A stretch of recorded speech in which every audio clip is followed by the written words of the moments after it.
Bismillahirrahmanirrahim. Assalamualaikum warahmatullahi wabarakatuh. Alhamdulillahirabbil alamin. Wassalamu ala asrofil anbiya'i wal mursalin wa ala alihi washabihi ajmain amma ba'du. Perkenalkan, nama saya Jeki Wijaya, NPM 2021020205, Fakultas Syariah, Prodi Hukum Tata Negara kelas D. Saya di sini akan mempresentasikan makalah kami, yaitu makalah kelompok 3 yang berjudul Demokrasi, Teori, dan Praktik, yang disusun oleh Hendra Putra Irawan, Ihsan Albana, Indardina, dan saya.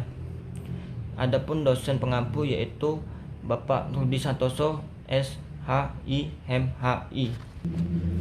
Untuk mempersingkat waktu, kita langsung saja ke bab 1, yaitu pendahuluan. A. Latar belakang masalah.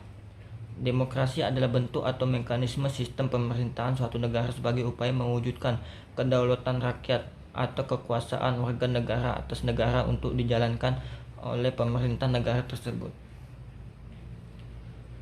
Salah satu pilar demokrasi adalah prinsip trias politika yang membagi ketiga kekuasaan politik negara atau eksekutif, yudikatif, dan legislatif.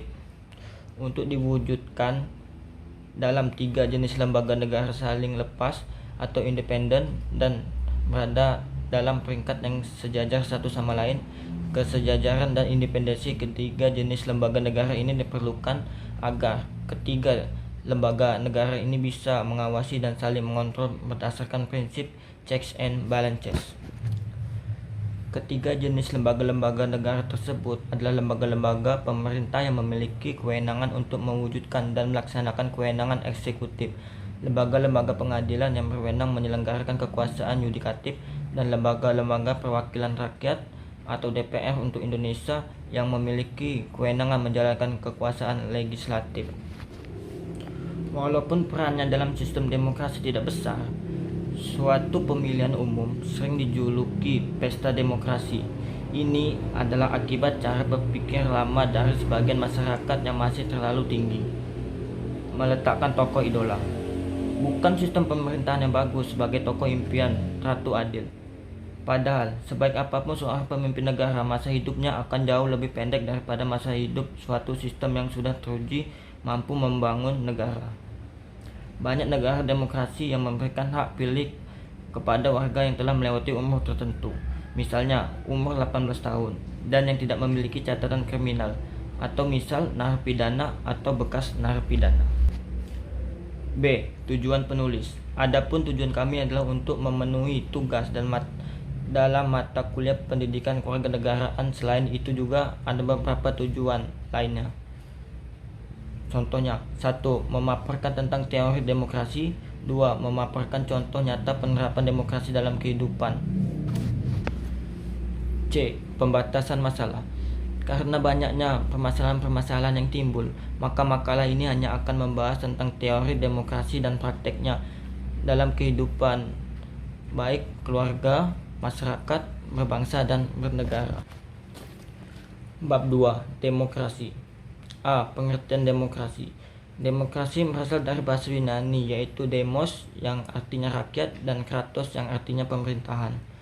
Dari masyarakat politik ikut serta atas dasar sistem perwakilan yang menjamin bahwa pemerintahan akhirnya mempertanggungjawabkan tindakan-tindakan kepada mayoritas itu. Baiklah, untuk selanjutnya akan dilanjutkan oleh teman saya. Assalamualaikum warahmatullahi wabarakatuh. Nama saya Ihsan Albana, NPM 2021020299. Saya akan melanjutkan presentasi dari Saudara Jeki Wijaya, yaitu norma dan pilar demokrasi. Menjadi demokratis membutuhkan norma dan rujukan praktis secara teoritis dari masyarakat yang telah maju dan berdemokrasi.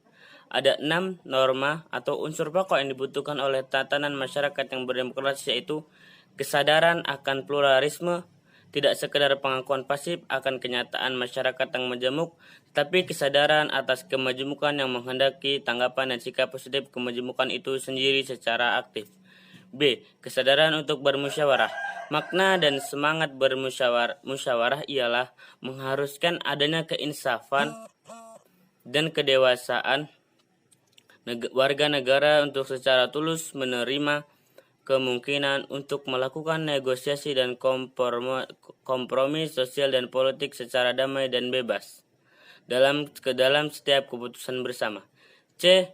Haruslah sejalan dengan tujuan. Norma ini menekankan trial and error, percobaan dan salah. Dalam demokrasi bukanlah sesuatu yang telah selesai dan saji, tetapi merupakan suatu proses tanpa henti. Demokrasi membutuhkan percobaan dan kesediaan semua pihak untuk menerima.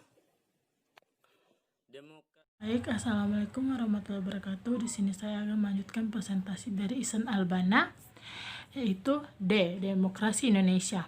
Demokrasi di Indonesia adalah suatu proses sejarah dan politik perkembangan di demokrasi di dunia secara umum, hingga khususnya di Indonesia. Mulai dari pengertian dan konsepsi demokrasi menurut para tokoh dan founding partners kemerdekaan Indonesia, terutama Soekarno, Muhammad Hatta, dan Sultan Syahrir. Selain itu juga proses ini menggambarkan perkembangan demokrasi di Indonesia dimulai saat kemerdekaan Indonesia dan berdirinya Republik Indonesia Serikat, kemunculan fase diktator Soekarno dalam order lama dan Soeharto dalam order baru, hingga proses konsolidasi demokrasi pasca reformasi 1998 hingga saat ini. Unsur-unsur pendukung tegaknya demokrasi. Tegaknya demokrasi sebagai sebuah tantangan kehidupan kenegaraan, pemerintah, ekonomi, dan sosial dan politik, bergantung pada keberadaan dan peran yang dijadikan oleh unsur-unsur penopang tegaknya demokrasi itu sendiri. Beberapa unsur-unsur penting penopang tegaknya demokrasi antara lain hukum. Hukum memiliki pengertian bahwa negara memberikan perlindungan hukum bagi warga negara melalui pelembagaan peradilan yang bebas dan tidak berhak, serta menjamin hak asasi manusia atau HAM. Secara garis besar, negara hukum adalah sebuah negara dengan gabungan kedua konsep Restat dan the rule of law. Konsep Restat mempunyai ciri-ciri sebagai berikut. Yang pertama, adanya perlindungan terhadap HAM. Yang kedua, adanya pemisahan dan pembagian kekuasaan lembaga negara untuk menjamin perlindungan HAM. Dan adapun the rule of law dicirikan oleh adanya yang pertama supremasi aturan-aturan hukum, yang kedua kesamaan kedudukan di depan hukum. Lebih luas dari ciri-ciri sebagaimana dinyatakan oleh pakar hukum tata negara Moh Fahrud AMD, ciri-cirinya sebagai berikut. Adanya perlindungan konstitusional, artinya selain menjamin hak institut harus pula menentukan secara prosedural memberikan atau atas hak yang dijamin. Yang kedua, adanya badan kehakiman yang bebas dan tidak memihak.